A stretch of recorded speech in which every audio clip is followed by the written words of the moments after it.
The illiberal left is obsessed with deconstruction.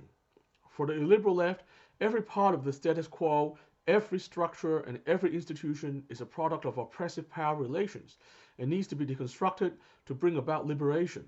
The illiberal left is illiberal because they believe the freedoms guaranteed by liberalism are part of the oppressive structure to maintain the status quo, to prevent the dismantling of the status quo. I believe this view is illustrated most clearly in Herbert Marcuse's infamous essay Repressive Tolerance, where he essentially says that liberalism's universal tolerance leads to the upholding of the repressive and oppressive status quo, and that a truly liberating tolerance must be selectively intolerant to some ideas, i.e. illiberal at least some of the time. Hence, the basic logic of the illiberal left looks like this.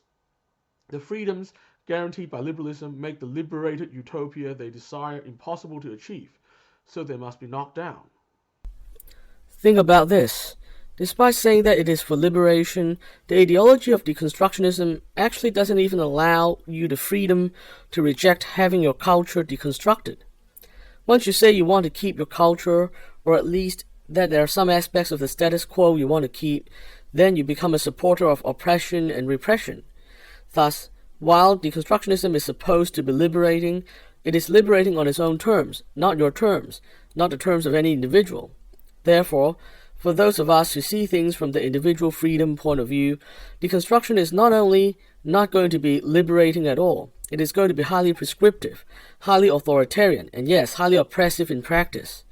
This is seen in the fact that the most ardent supporters of the deconstructionist agenda often don't respect basic free speech norms at all.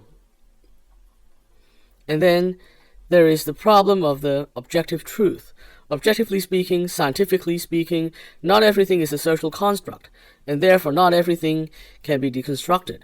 But for the most ardent supporters of deconstruction, just saying this out loud would be a rejection of deconstruction, and therefore in support of oppression and repression. Hence, at least when taken to the extreme, deconstructionism is basically anti-science. It seems clear to me that when deconstruction comes into conflict with science, it is science that needs to give way. This, I think, can be seen in how, in the trans community, those who voice support for the traditional clinical medicine-based model of gender dysphoria are often smeared as transmedicalist. Another example is how, when discussing climate change, deconstructionists often want to focus on cultural phenomenon rather than the science itself. In both cases, they don't seem to be too interested in the actual science or the objective truth. Finally, I have this ongoing suspicion that deconstructionists want no less than liberation from the objective truth, which is to say, deconstructionism is simply a philosophically sophisticated way for some people to avoid the reality, by treating it as if it were not real. The ultimate intellectual form of escapism, one might say. The trouble is, many of us want to continue living in the real world. We don't need or want this kind of liberation from reality.